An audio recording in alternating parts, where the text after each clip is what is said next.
Hello, namaskar. This is Firstpost and you're watching Vantage with me, Palki Sharma.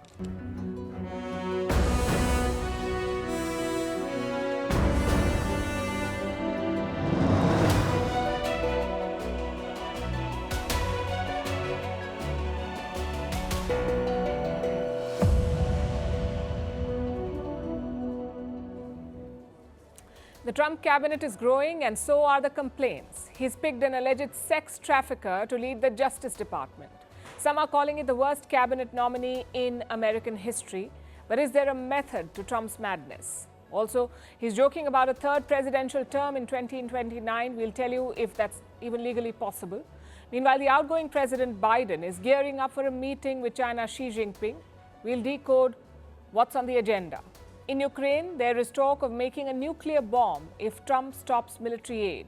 In Sri Lanka, today was election day. And in France, there is trouble brewing for right-wing leader Marine Le Pen. She could be disqualified from the 2027 presidential race. We'll tell you why. In Delhi, smog is in the air and the blame games have begun. But why doesn't anyone have a concrete plan?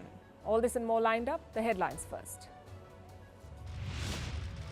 UN nuclear watchdog chief Rafael Grossi, on a visit to Iran, meets the country's top diplomat to hold crunch nuclear talks. Tomorrow, he will visit Iran's uranium enrichment sites.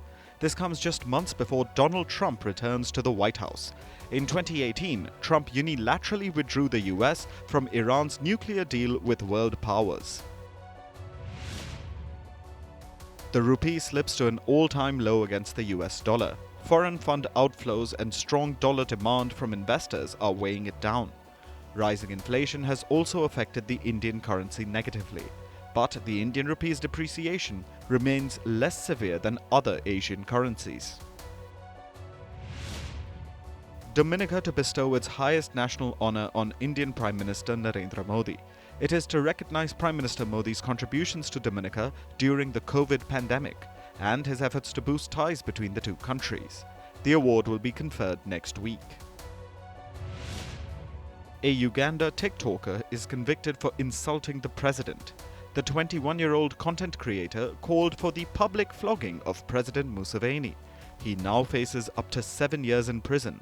The TikToker is the fourth Ugandan to appear in court in the last 2 days for insulting the president.